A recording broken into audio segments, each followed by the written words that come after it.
Good afternoon or good morning, good evening, everyone, wherever you're joining from.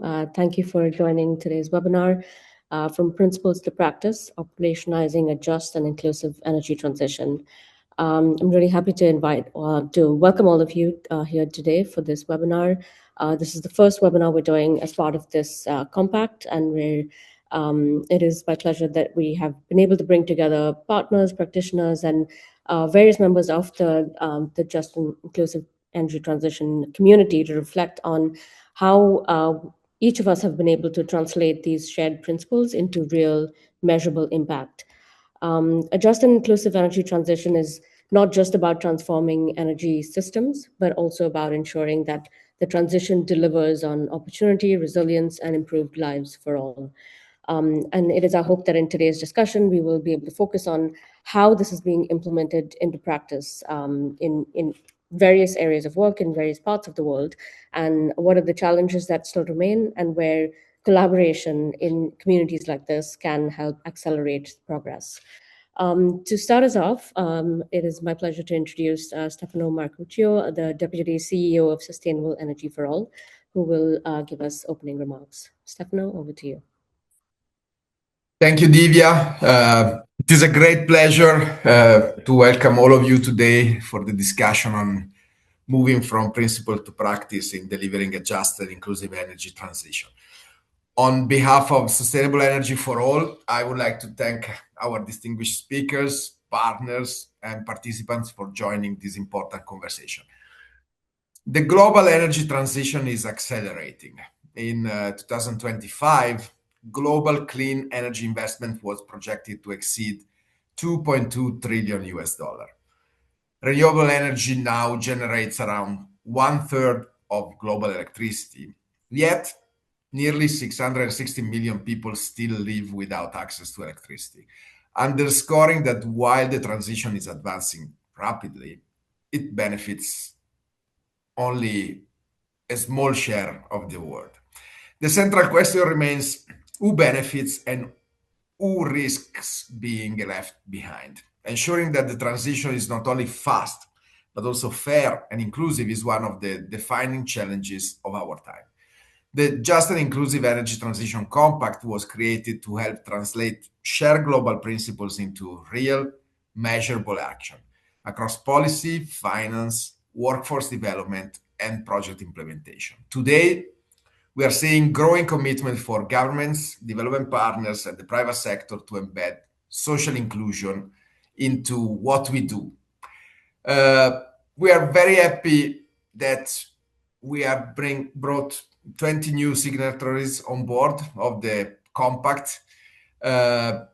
However, we see it everywhere. What we need is move beyond commitments and see action on the ground. The operationalization of what we do. What do we require? A strong national framework and institutional capacity so that this is brought down to the people from the governments. We need finances that reaches vulnerable communities and emerging markets. We need workforce and skill transition that create opportunities, especially for youth and women, and partnerships that ensure local ownership and long-term impact. Today's discussion brings together diverse perspectives to reflect on how the Just and Inclusive Energy Transition Compact principles are being implemented in practice. What is working, what challenges remain, and how we can accelerate progress. I hope this session helps advance practical learning, strengthen collaboration, and inspire concrete action across the JIET community. Thank you again for joining us, and I'm really looking forward to a rich and constructive discussion. Over back to you, Divya. Thank you, Stefano, for setting the stage and highlighting the importance of advancing a people-centered energy transition. It is now my pleasure to invite Mr. Thokozani Malunga, the Deputy Director for Research and Development at the Ministry of Energy, Government of Malawi, to share high-level reflections on the role of JIET in the global energy architecture. Mr. Malunga, over to you. Thank you very much. Sakish, good afternoon all protocol observed. I am honored to give you high-level remarks from Malawi perspectives on the title, The Just and Inclusive Energy Transition, Compact from Principles to Practice, and Operationalizing a Just and Inclusive Energy Transition. First and foremost, Malawi understands this transition as involving a movement from fossil fuels to renewable energy sources while ensuring equity, affordability, and economic fairness, preventing vulnerable communities and workers from being left behind. But from Malawi perspectives, we also understand it as a movement from overly reliance on biomass for cooking and heating to transitioning to clean cooking technologies such as electric cooking, LPG cooking, bioethanol cooking, biogas cooking, biomass briquettes and pellets, and what have you. We also understand just energy transition, just and inclusive energy transition to include transitioning from inefficient energy appliances, equipment, and motors to actually energy efficient technologies and practices. We also understand that the principles that surrounds or that govern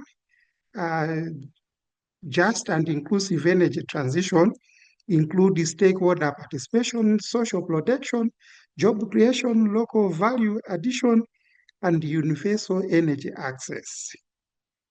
And the core pillars of just and inclusive energy transition include social equity, inclusivity, economic diversification, and environmental sustainability. Now, having gone through that, why, as countries, including Malawi, should we pursue just and inclusive energy transition?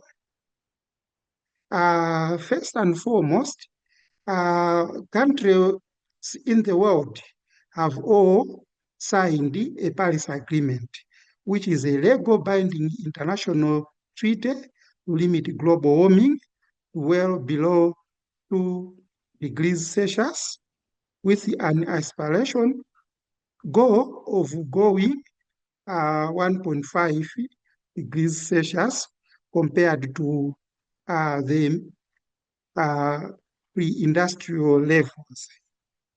Now, when you look at this, you agree with me that this will involve actually reducing greenhouse gases, which in the energy sector are being provided by all the fossil fuels, such as coal, gas, and petroleum liquid fuels.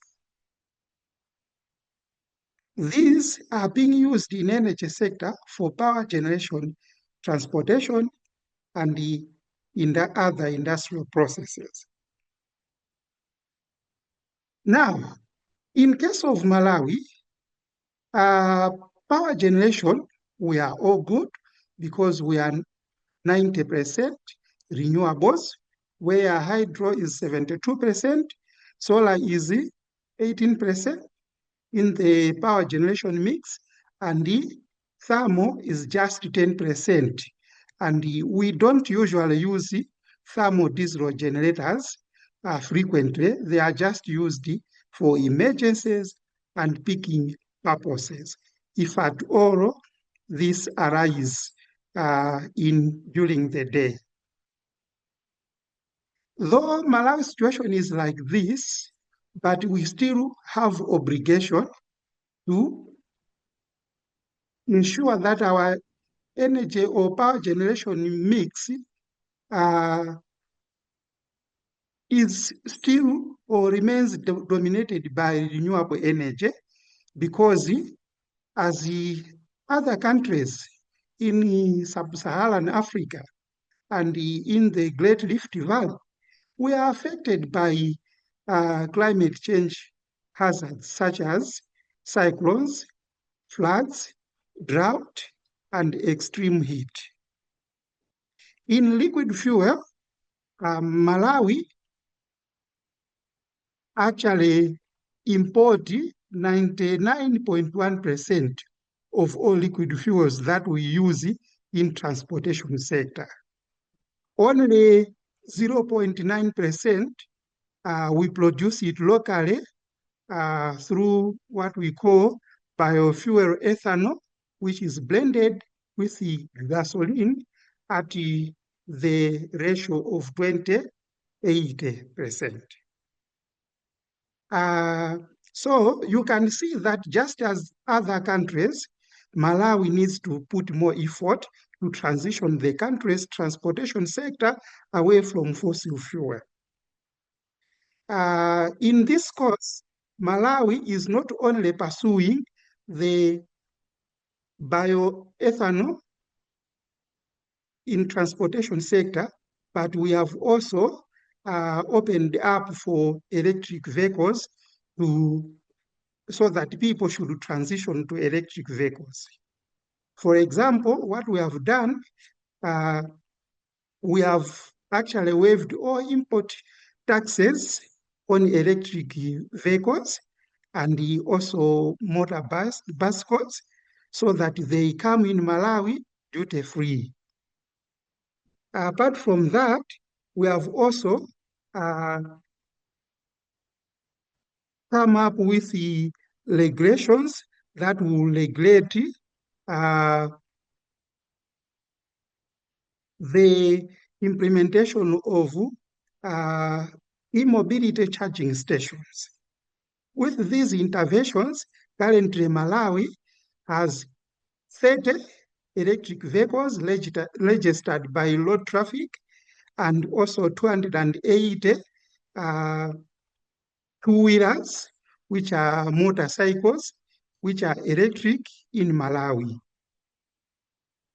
So you can see that it is important for countries like Malawi to transition away from fossil fuels in transportation sector, because this transition is not an issue of just energy supply.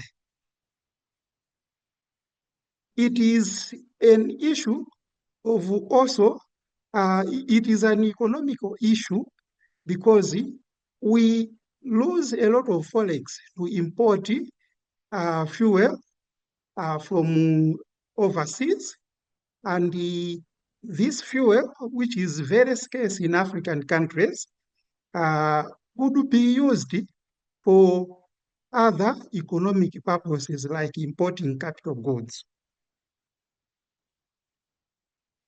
Another high emitter in the world, especially in Africa, is biomass for cooking and heating. Apart from being emitter, over-reliance on biomass for cooking and heating is responsible for indoor air pollution-related deaths and drives deforestation. Mr. Malonga, I think if you can maybe wrap up in the next minute or so. Okay, in clean cooking, you can see Malawi is 98% dependent on biomass in terms of cooking and heating. So 98% of households depend on biomass for heating and cooking. Now, I will rush to give you some priorities that we have in Malawi for just and inclusive energy transition. One, we want to maintain an energy generation mix that is dominated by renewables such as hydro, wind, solar, and geothermal. Two, we want to promote biofuels and e-mobility in transportation sector. Three, we want to promote off-grid solar home systems and mini grids as means for increasing electricity access. And four, we want to promote efficient wood and charcoal stoves and clean cooking alternatives so that we transition away from over-reliance on biomass. And number five, which is the last one, we want to promote energy efficiency in all sectors across the economy of Malawi. Looking at opportunities that we have for just and inclusive energy transition, we have availability of renewable energy resources.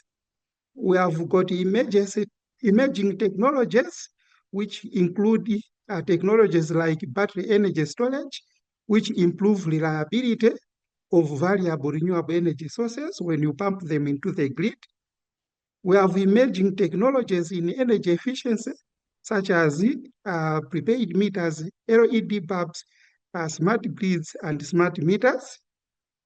And we have increased private and donor investment interest in renewable energy, clean cooking, and energy efficiency, as well as e-mobility.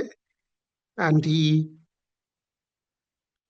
we have local capacity building institutions that are producing graduates in renewable energy and energy efficiency technologies. Local manufacturing that has started resurfacing in other countries like Malawi is also an opportunity for us to are able to fabricate mini hydros, are able to assemble an LED bulb, so on and so forth. And we have got also in the charcoal industry possibility of transitioning those that are involving in unsustainable and polluting charcoal to start producing briquettes, stoves, pellets, and sustainable charcoal. In conclusion, Yeah, I'm so sorry, but we have to go on to the panel discussion and the presentation as well. Maybe we can come back to some of your points later on in the webinar, if that's okay. All right, thank you. Bye. Thank you so much. But thank you for giving us that overview of the various initiatives in Malawi. And I think a lot of these commitments are also highlighted in Malawi's Energy Compact as well. So we really appreciate the work that you're doing in Malawi, but also your commitments towards the Energy Compact process. So thank you so much for your remarks. Just to move on, we now have a presentation on the Just and Inclusive Energy Transition Compact, and just to highlight the principles, and I invite my colleague Sakshi Chandra to go over that presentation with us. Wonderful. Thanks, Divya. I just asked for them to share the presentation, and I think you should all be able to see it now. Good morning, good afternoon, and good evening, everyone, again. It's a pleasure to welcome you all and briefly share this context-setting presentation on advancing just and inclusive energy transition through this compact. At its core, this effort is about people. A just and inclusive transition is not only about transforming energy systems, it is about ensuring that this transition delivers opportunity, resilience, and improved lives. Simply put, prosperity needs power, and this transition must deliver both. Next slide, please. Well, as you can see, sorry, Vadim, can we please go to the slide before? Thanks. Well, as you can see from the screen, the world is undergoing a profound transformation of its energy systems. As Stefano mentioned before, clean energy is expanding rapidly. Global clean energy investment is projected to reach around $2.2 trillion, with majority now flowing in technologies. Yet the progress remains uneven. Across regions and within societies, disparities in access, affordability, and opportunity still persist. However, without deliberate policy and institutional alignment, this transition risks reinforcing existing structural inequities. So the real question is not only how fast this transition moves, but whether it is also fair for those who are at risk of being left behind. Next slide, please. Which really brings us to what just and inclusive means. This transition is fundamentally about improving human outcomes, while also managing deep structural, economic, and social transformation. The shift to clean energy reshapes economies and affects workers, communities, and entire value chains, particularly in regions dependent on fossil fuels or lacking modern energy access. It requires deploying inclusive energy solutions, expanding access to affordable and reliable energy, and ensuring that countries have the finance, technology, and institutional capacity to transition successfully. So ultimately, a just transition links climate development and also social progress. And its success is measured not only in emissions reduced, but in lives improved and opportunities expanded. Next slide, please. Which brings us to the compact and a little bit of background around these. So recognizing these impending challenges, in 2024, the G20 Energy Transition Working Group under the Brazil presidency developed a set of voluntary principles to guide just and inclusive energy transition. So these 10 principles share an understanding that energy transition must balance climate action with development priorities, which includes energy security and social equity. Moreover, with coordination from UN Energy, these 10 principles were translated into the Just and Inclusive Energy Transition Compact, a platform for governments, international organizations, and also non-state actors to operationalize these principles through implementation, aligning the transition with SDG 7, the Paris Agreement, and broader development priorities. Next slide, please. Well, now we really take a quick look at these 10 principles. So the 10 principles address the core structural dimension of this transition.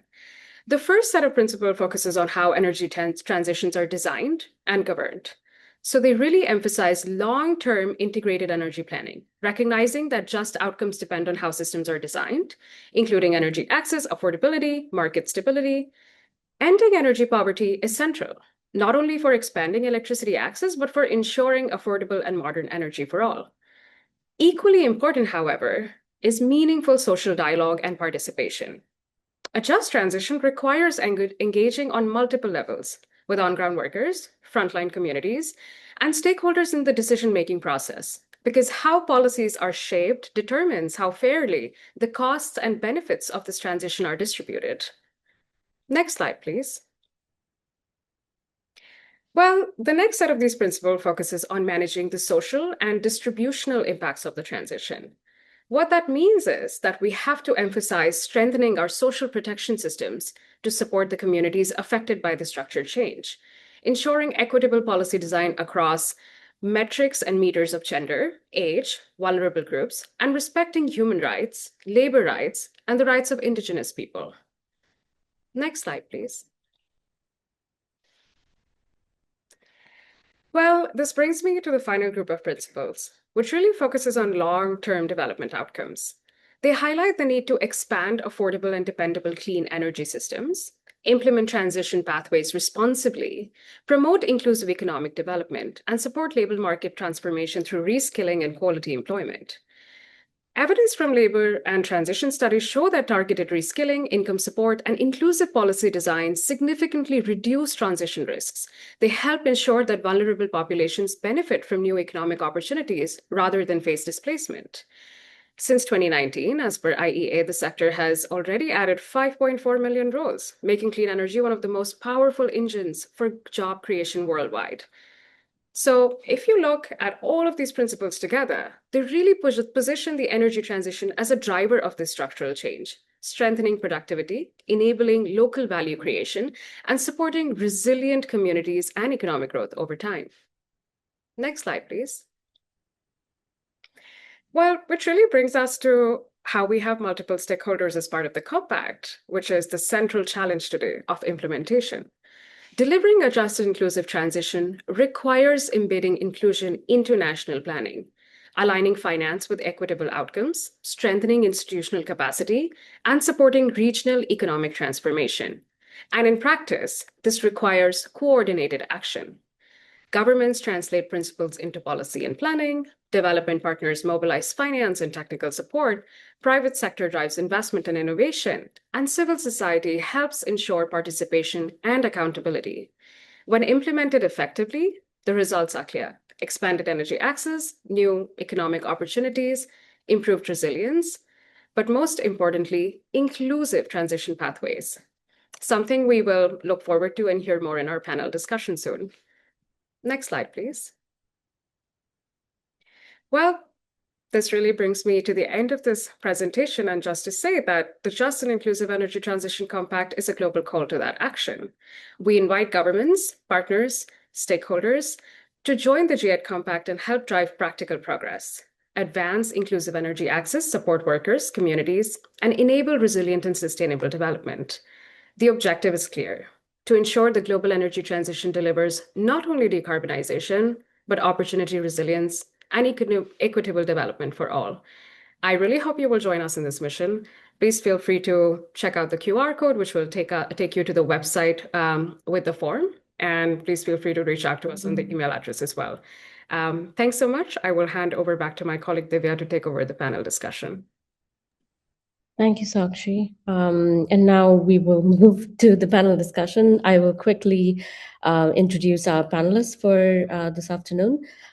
We have Dario Liguti, the Director of Sustainable Energy Division at UNECE. We have Hadiza Abdul Munimi from the SDG 7 Youth Constituency, Alejandro Alvarado from the Guatemala Country Manager for New Sun Road, Tiziana Pirelli, the coordinator of the Global Bioenergy Partnership at FAO, and Stephen Van Holm, the program manager at Eco Energy. Thank you to all our panelists for joining us this afternoon. I'm going to start with Dario. I'll start with you. ECE was actually one of the first signatories we had on this compact, and I know there's been a long-standing program within ECE on just transitions as well. So I'll start with you in terms of implementation and practice. Across the work that you're currently doing with your member states, how are you currently translating the JIET principles into practice, whether through policy, finance, or other programs? Over to you. Right. Thank you very much. And sorry, Dario, just to interrupt, but I'm going to, just in the interest of time, if you can have 2.5 minutes to answer that question. Okay, all right, let's speed up then. All right, thank you, Divya, and glad to be here very much with all of the colleagues and the compact. So let me go straight into it. We did work with the member states in elaborating the guiding principles for a just transition as part of our work on resilient energy systems. We believe that resilient energy systems, which are secure, affordable, and sustainable, cannot exist without a just transition. We typically say you cannot have an energy transition if it's not a just transition.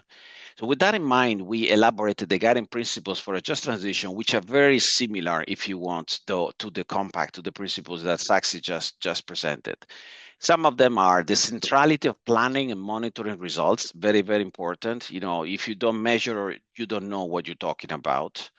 And the crucial importance of financing. It's not only about outcome, a just transition, but it's the way as well it is funded, it is actually being implemented, has very big, important social aspects. And we have seen in our region, UNECE region, even the best endeavors and the best how can I say, the best objectives, the impact that can have if they're not well planned and well funded, as I said. Social dialogue is obviously one of those that you have mentioned before. works upskilling and reskilling and skills development for the new future, for the new, very, very important, as well the gentleman from Malawi has mentioned. Respect for human rights, we all work for the UN, so that as a basic of it, environmental sustainability, and I would say coherent policies, and this is the tough part, coherent policies that align economic diversification with community needs, because this is the problem. You know, we in our region, we've been working with countries in closing down coal mines and transitioning out of coal, and it is very hard. There's been a very checkered history of how countries are moving away from coal, and tomorrow will be oil and will be gas. Communities depending and industries depending on oil and gas, and there is a checkered history about how we do that. And so we're learning from past mistakes to make sure that the countries that embarked in a just transition don't commit the same mistakes that have been done in the past. In our view, a just transition needs to be embedded across all of the government and all of the stakeholder platforms or discussions, if you want. It starts with national transition strategies. It goes into regional economic diversification. It goes into the NDCs. It has to be part of the NDCs. And it has to be part of every individual sectoral program. And that's the reason why in our work, we have embedded just transition across everything we do, a bit like gender in the UN, which is mainstreaming. If you don't mainstream it, and then if you keep it either as a separate item or only in certain parts of your action, you don't achieve the result that you're looking at. And that is a fundamental view that we have been pushing across our member states, starting from resource management, starting from the very beginning. When you extract, we still extract a lot of fossil fuels, but increasingly, the new minerals that are used for the renewable energy technologies, all of that already there, you should be looking at just transition, because the decisions that you take today will be impacting, when you're looking at mining operations, for example, will be impacting generations to come. And those considerations, they need to be taken today. So we are already embedding today, the time zero, how a just transition should happen for the communities in 20, 50 years down the road, when those mines will not have anymore an economic value. And this is a very important point. In introducing new business models as well, which it decrease, if you want, the need for a just transition. For example, resource privatization, which means you're not actually extracting the resource, but you're using the service that resource gives. This is a recipe for a circular economy, which means that you will need less just transition down the road, when that mineral will not be anymore used by those technologies, because it will be has been included in a new business model. So business models which are embedded just transition in those business models. We do that by sharing a collection of good practices, as I mentioned before, sharing what worked and what didn't work, what mistakes should not be done going forward. We have, the Western world, which started exiting coal much earlier than any other words, and then we bringing those best practices, adapting them, of course, to the local community, to the local needs of the different regions where we work on this. And that is a very important point. And secondly, is embedding just transition in everything, besides everything that we do, but as well in the tools that we produce, such as the UN framework classification for resources, or the UN resource management system. They have embedded into their workings just transition. So when you look at economic aspects, in policy choices, in technology choices, in investments, you should be looking as well at environmental and social and transition issues linked to that.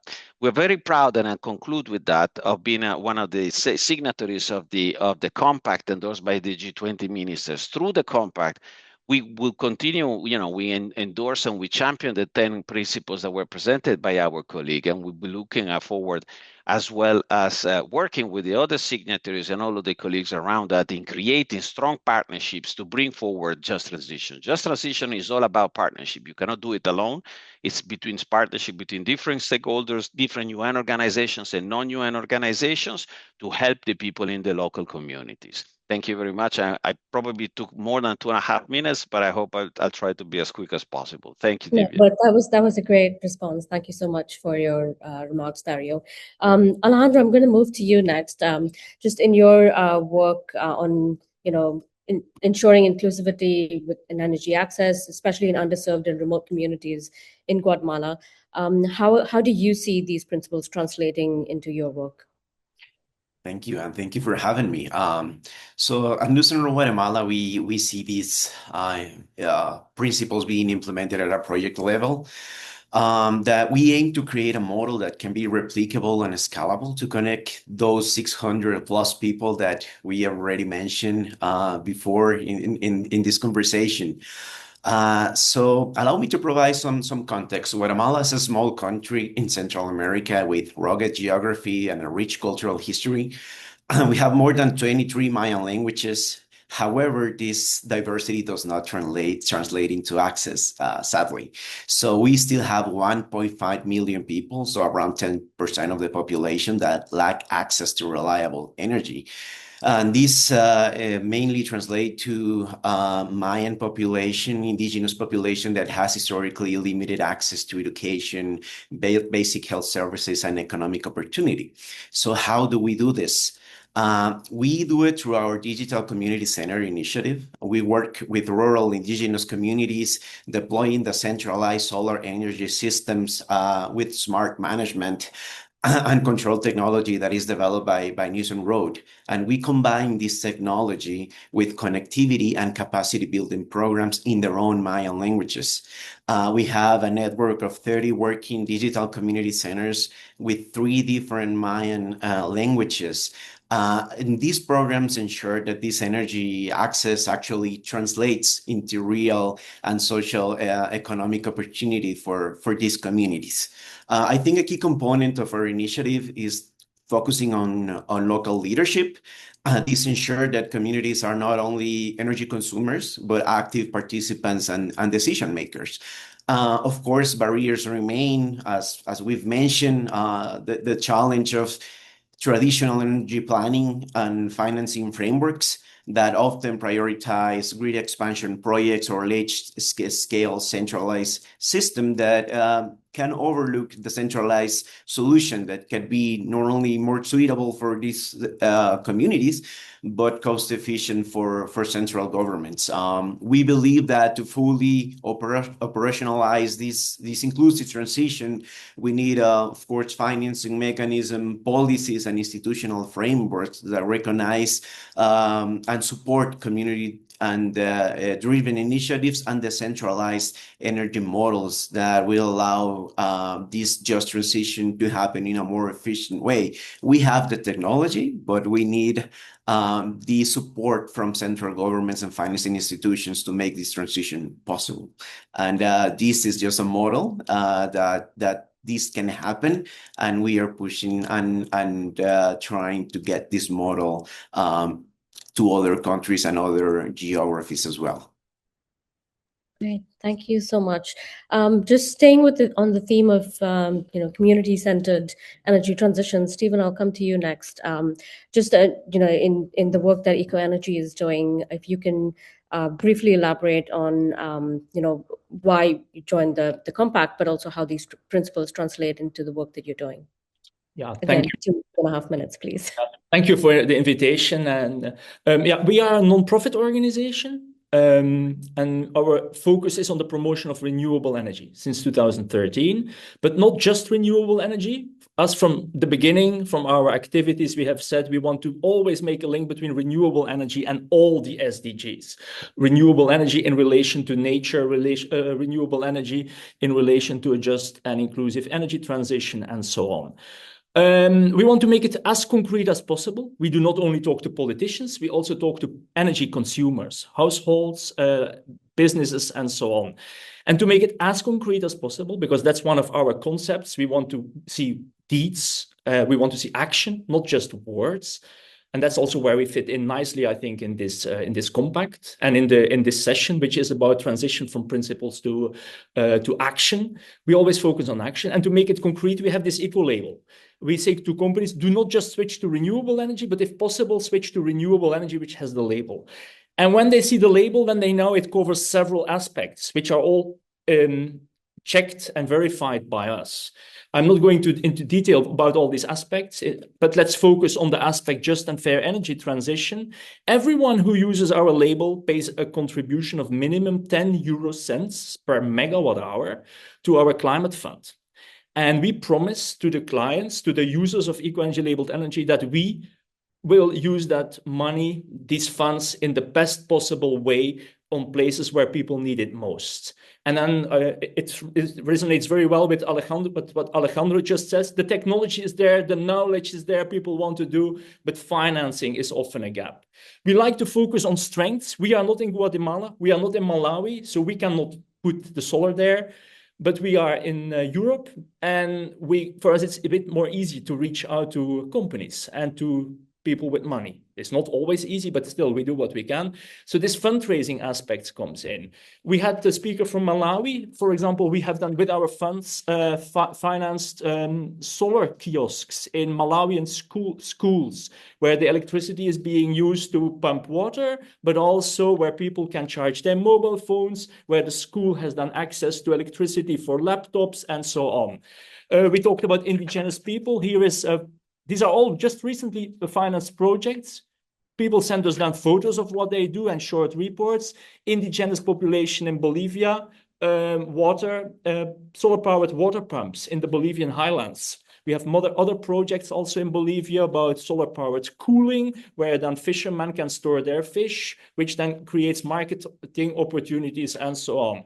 This is one from Pakistan, where we also funded solar panels, just photos we received yesterday, solar panels for schools and hospitals, which then again allow cooling, fans, and so on. These things, we don't do this themselves. People can do it. They just need money. We have many more requests, unfortunately. You know the need, 600 million people without access to electricity. We cannot help everyone, but we do what we can, and every concrete project and every concrete result we see, we use that in our further fundraising, and also gives us energy to move on with our fundraising work. And we have been growing gradually, but much more can and needs to be done. And that's also one of the reasons why we joined the Compact, because we think cooperation is key. We shouldn't do what another one can do better, but we should find the gaps and do what we can to fill the gaps. And we have there found our niche. But of course, there are many more things that can and need to be done. Thank you, Stephen. Hadiza, I'll come to you next. With the SDG 7 youth constituency, like Dario was talking about gender and how it's being mainstreamed into all of the work that that we're doing, and I think the same for youth engagement as well. And that's why we have the SDG 7 youth constituency to ensure that there's enhanced youth engagement in all of our energy work. So I'd invite you now to just give us your perspective on the Just Transition Compact and how youth can be more involved in this effort. Okay, thank you, Divya. Thank you for having me. In my work with the SDG 7 Youth Constituency, I have to say we are seeing real movement from symbolic consultation towards a more meaningful decision-shaping participation. And I'll give an example. Through the Youth Sustainable Energy Hub, most recently our cohort 3, which we just concluded, where we supported 30 youth-led energy initiatives, and we got some tangible outcomes. Some young people from the hub who were able to have them engage in the the recently concluded ECOSOC Partnership Forum, and through that, they were able to engage some national representatives from their own country, which in turn is shaping their own project. For some other youths, they were able to access professional pathways, such as the UNDP internship. For some, through the hub, we organized the Africa Youth Energy Forum. It held within the Energy Now Forum alongside the HLPF 2025. and we were able to support some participants to attend. Now, these outcomes were only made possible, I have to say, through a very strong institutional collaboration. And I would like to acknowledge the support of UNDESA, IRENA, the World Bank through Mission 300, FAO, UNDP for Climate, SC for All, of course, the IEA and UNIDO, and some other partners who contributed to the hub through either their expertise or mentorship or sponsorship and technical engagement.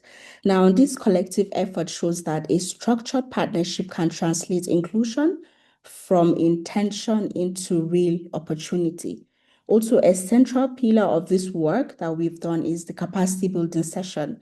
Participants received practical training across energy policy, stakeholder engagement, circular economy, waste to energy, branding, impact assessment, pitch development, project design. And these sessions were delivered by the global institutions. And one other thing I have to mention, which has really been helpful, is the SC for All one-on-one conversation through the Energy Compact. So it allowed for these youth to be able to be paired one-on-one to have that conversation with players in the industry. So this has now moved the young people from advocacy towards implementation readiness. But then, however, leadership also requires honesty about the barriers that remain. And from just like the previous speakers, I'll also start with finance. And this is because from what I've experienced in this work, the demand for participation, mobility, and youth-led delivery far exceeds available resources. So sometimes you see we have young people prepared to contribute, but there's simply no sponsorship, while others would face constraints such as lack of visa, or funding timeline misalignment. So if you look at this shows that deep structural issue, which is inclusion is widely endorsed in principle, but is not yet financed at the scale required for that real participation. And the second barrier is workforce development. So in the constituency, we organize webinars, and for all partners we reach out to, I'm happy to report they do come and they provide that support. However, since becoming the JFP, one thing that we've tried to do alongside the team is to see how we can establish a practical exchange and placement pathways that would give these young professionals real implementation experience across institutions, countries, but yet that institutional risk aversion and the structural constraint continue to limit this opportunity. And without hands-on pathways, we risk preparing young people for a transition that they are not fully enabled to enter. Then also through my work with the Renewable Africa Initiative, which is a policy and advisory platform that focuses on governance, credibility, stakeholder trust, and climate finance readiness in Africa, we also observe some later structural constraints in the African context, which are many institutions support the narrative of inclusion, but then they hesitate at the point of shared decision-making or governance reforms and even delivery accountability. So this continues to create that persistent gap between the policy ambition and then the delivery credibility, particularly in the African context where, as you know, trust, coordination, finance, readiness ultimately determine whether or not a project succeeds. So at the same time, also coming to the increasingly digital world, we know energy systems are increasingly becoming digital with AI and data shaping planning, operations, and investment decisions. Now, while this creates real opportunities for efficiency and reliability, it also risks widening existing inequalities if the governance, the financing, institutional capacity, and youth technical preparedness do not keep pace, especially in regions such as sub-Saharan Africa, where till date we know electricity remains unreliable or simply absent for some. Now, in this context, I would say the question I'll is... come back to you for the next question, but thank you so much Okay. for this initial intervention. Tiziana, I'll come to you. I think Stephen mentioned, ensuring that SDG 7 also relates to other SDGs, and I think FAO is a good example of that, ensuring food security and energy are not two separate things, but how they work together for if we want to have a just transition. So I'll come to you with your perspectives on the just transition principles and how they how you see them being implemented in your work. Thank you, first of all, for the invitation and for the question. Yeah, indeed, FAO has a dedicated team that is the energy team of FAO, is dealing with mainstreaming renewable energy in the agri-food system and beyond. So for us, it's extremely important the transition of energy production and use in the agri-food system, not only to decarbonize, but also to be to assure that many people have access to renewable and modern form of clean energy. So in this context, the Global Bioenergy Partnership operates dealing more with bioenergy. And why bioenergy is important? Because it's a local solution. So when we talk about enhancing energy access, it's not just a social issue, but it's a matter of developing local value chains that could deliver benefits not only in terms of greenhouse gas emission reduction, but also in creating jobs, in giving opportunity to women, for instance, who use clean cooking not to be exposed to indoor air pollution, give opportunity to youth to access the renewable, the modern forms of energy, but also to be involved in the development, for instance, of new technologies.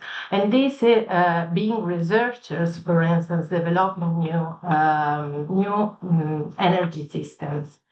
So how we try to facilitate these. The Global Bioenergy Partnership has 93 members among country government and international organizations. And we use participatory process. So, for instance, we collaborate with JIET and now also with ADISA, and to facilitate inclusive and multi-stakeholder dialogues in different regions, to share best practices and involve all the stakeholders from the private and public sectors to share good practices. But also, for instance, we organize a regional event, the Bioenergy Week.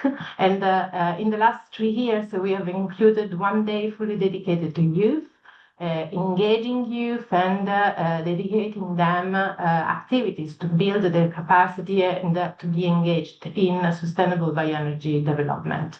But also, let me mention that we have 2 very powerful let's say, tools in FAO. One is the bioenergy and food security approach that we use for assessing the potential for sustainable bioenergy production at local level. So we help country government to define what is the potential for producing bioenergy at local level in a sustainable manner that could be used for transport purposes or for cooking and so on. And another tool is use an ex post approach, is a tool for monitoring the sustainability of existing bioenergy system, and is used to, for instance, take the best of opportunities, so understanding what works and trying to scale up what works, and also to understand what are the barriers or what are the challenges in the existing bioenergy value chains, so that this can be corrected. But also this monitoring, this tool helps to inform policymakers with science-based data and information, so that they can develop new policies to support the further development of the sector. So informing policymakers so that they can develop enabling policies is extremely important. And we love to have this cross-cutting approach, and in this we also mainstream gender consideration, for instance, with the dedicated session, and always involving women in our discussion. This is not to give for granted, but it must be taken into our mind, and we are the one responsible for ensuring that women are always part of the policy discussion. Great, thank you so much. I'm going to do a quick round for the second question, but it's the same question for all of you. But if you can answer in maybe like 1 minute, if there's like one key action or key thing that's critical to be done in order to advance a just and inclusive energy transition in your specific area of work, what would that one thing be? And you have 1 minute to answer. So Dario, I'll start with you again. Very hard question. So I think I believe is socializing just transition across all of the different government entities and government places and government silos, if you want, and administrations. I think that is the critical element for a just transition to work, is that all ministries, all different aspects of the government are on board of what just transition means and how that gets down, because that the coalition of all of those actors with local administrations, with local governments, is crucial for it to succeed, because just transition is a very local issue and is a very localized issue. We have principles, but the implementation has to be contextualized towards the local needs. Great. Yes, that definitely it is a local issue, but at least like with a starting point is to have these principles and these shared principles that can then go down to the local level. So thank you for that. Stephen, I'll come to you next. Yes, thanks. One thing is that this coalition or this compact is a partnership. And as in all partnerships, it's good to not only think what can the other do for me, but what can I do for the other? So if we all keep this in mind, and that means we also need to understand the strengths of each other. So we need to have to listen to each other, and we have to understand what is this person or the organization good at, and how can we support.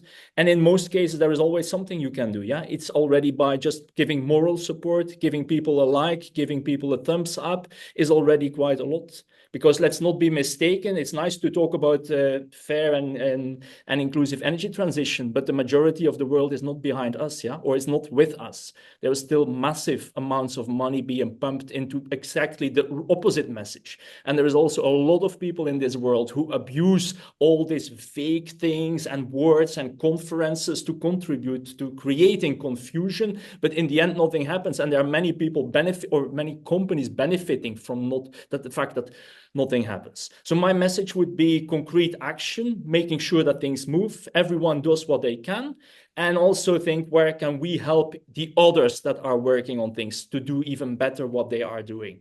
Not by thinking, what can I take away from the other, or what can the other do for me, but the other way around. Thank you. Yes, of course, like the power of partnerships to help us move forward more quickly. So thank you for that. Hadiza? Okay, looking ahead, I would say there's need for partnership as well, deeper collaboration on several practical areas. First, financing, so that it reaches people and not only project.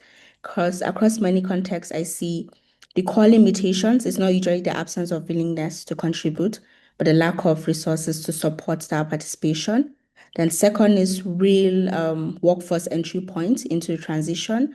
Training opportunities are expanding, which is encouraging, but however, placement, exchanges, institutional pathways, all of that needs to also be invested in. And third is the coherence between commitment and execution. There's usually that disconnects. You see strong commitment, supportive narrative at global and national level, but then there's slower coordination and accountability on the ground. So if these structural gaps are addressed, then I believe we would see changes. Thank you. Thank you. Tiziana? Sorry, you're on mute. I agree that it's very important to help the development of enabling policies and that, for instance, NDCs are translated in practical policies and strategy.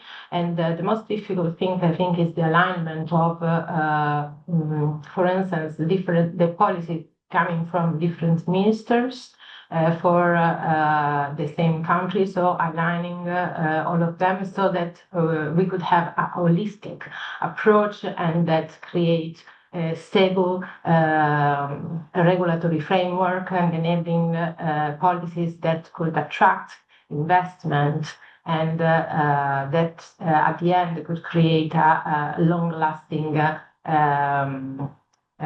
equilibrium somehow, and that and then we could achieve the last mile. But at the beginning, I think we should support countries in developing good policy. Thank you. And Alejandro, over to you. And apologies to everyone. We're going to go a few minutes over the time, but hopefully you can stay on. Yeah, Alejandro, over to you. Thank you. I'll try to break a record here and mention 3 things actually in under a minute. Everyone has already mentioned, so I'll wrap up, I think, the conversation because everyone has mentioned these things in a way or another. So first, I think we need alignment between national energy policies, as we just heard, and the centralized implementation models or green implementation models, right? To keep this going, to enable regulatory environments for this transition to actually happen. Second, I'll say access to inclusive financing, already mentioned as well. Many of these projects face these barriers in accessing capital.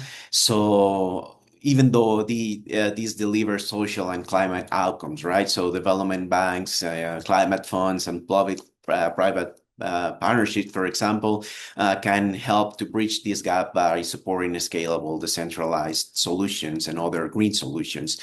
And third will be capacity building, knowledge exchange. Spaces like these where we can share ideas are extremely important. And Stephen also mentioned it's a multi-stakeholder partnership, so we need to support each other. And I want to close with this message. Energy transition represents, from our perspective, historic opportunity not only to decarbonize energy systems, but also to correct structural inequalities. And thank you very much for having us and for your time. Thank you, Alejandro, and also to all of the panelists for your insightful comments. I'm now going to invite Gudrun from the Ministry in Iceland to offer closing remarks. Gudrun, over to you. Thank you very much, Divya. Excellencies, dear colleagues. First, my thanks to the JIET teams for organizing this event and for inviting me to deliver closing remarks on behalf of Iceland. Thanks also, of course, to all the speakers, very insightful points and discussions. When people have equal opportunities to learn, lead, and put their talent to use, societies flourish. In Iceland, we've seen this firsthand, but our progress is the result of decades of determined effort. For generations, women across the country have and continue to organize and push for change. Their persistence has created conditions that allowed meaningful policy reforms to take shape. Building on this groundwork, Iceland has introduced a wide range of gender-responsive measures that have strengthened both our economy and our social fabric and have been central to shaping a more inclusive society. One example is our parental leave policy, based on both parents' equal right to care and earn, and has had a transformative impact, encouraging a more balanced sharing of childcare and increasing women's workforce participation. Secondly, our boardroom quota law ensures that women hold at least 40% of seats in publicly listed companies, fostering inclusive leadership and innovation. The efforts have also extended into the energy sector, where we have now managed to build a robust community of female energy leaders and have a particularly strong representation of female CEOs. But of course, gender equality must also be central to how we approach the energy transition beyond workplace participation, because when well executed, energy initiatives can be critical to ensuring access to affordable and sustainable energy for all. In Iceland, the journey from energy poverty to nearly 100% renewable energy is a story of transformation, not only economically, but also socially. But today, nearly all of our heating and electricity comes from renewable sources, primarily geothermal energy. And for women in Reykjavik, our capital, this shift was especially impactful. Before geothermal pipelines replaced coal, soot from chimneys covered homes and clothing, and the burden, of course, of cleaning fell largely on women. So cleaner and more strategic energy use not only improved public health, it eased domestic work and contributed to greater gender equality. Our experience with the gender and energy nexus has since shaped our development partnerships. Gender equality is a priority in our bilateral and multilateral energy initiatives aimed at reducing gendered energy poverty and ensuring equal access to clean energy. A different but very tangible example of our work is the Iceland-based geothermal training program, which has trained over 800 fellows from 68 countries, many of whom are women. But I will then also say that despite the progress that has been made, barriers remain globally. Gendered and other social norms still limit women's access to energy. We also continue to see major barriers to women's participation in the energy workforce. But while, the progress is significant, the women still remain underrepresented and face systemic challenges. As has been mentioned by many presenters and panelists here today, addressing these challenges requires strong international partnerships. Iceland works closely with its partners, including SC4All, IRENA, and the World Bank's SMAP program, to advance just, inclusive, and gender-responsive energy policy, and support countries in strengthening the social foundations of their energy transitions. It is in this spirit that Iceland is very pleased to today join the Just and Inclusive Energy Transition Compact. And we see this as a powerful platform to accelerate inclusive energy transitions. And we, of course, look forward to working with you all. Finally, gender equality, inclusion, and clean energy are deeply interconnected drivers of prosperity, innovation, and social progress. And to ensure a just energy transition, we must mainstream gender and the perspectives of marginalized and vulnerable groups across our energy interventions. Thank you. Thank you, Gudrun, and thank you. And we're pleased to welcome Iceland to the compact today. So thank you for making that announcement. Thank you to all our participants for staying on and attending this webinar. And I want to thank the panelists, Alejandro, Tiziana, Dario, Hadiza, and Stephen for your insights, and also Mr. Malunga from Malawi, and as well as Stefano from SC4All for joining us today. Thank you to all our attendees, and we please stay in touch. Our email will be listed on the screen, or it was earlier, but please feel free to get in touch with us if you would like to know more or would like to join the compact. Thank you very much and have a good afternoon. Thank you.